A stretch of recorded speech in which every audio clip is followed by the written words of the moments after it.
Eagle River.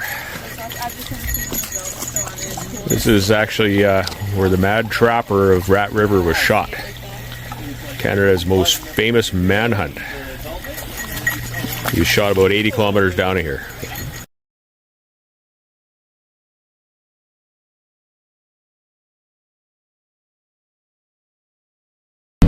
Rolling into the big city of Eagle Plains. Population 9. Eagle Plains is the only stop with fuel, food, and lodging between Dawson, Yukon and Fort McPherson, NWT. It's a distance of nearly 600 kilometers. In the winter, the highway is often closed north of Eagle due to blizzards with winds gusting up to 120 kilometers an hour.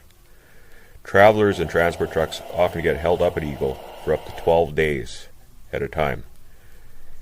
This area is locally known as Hurricane Alley.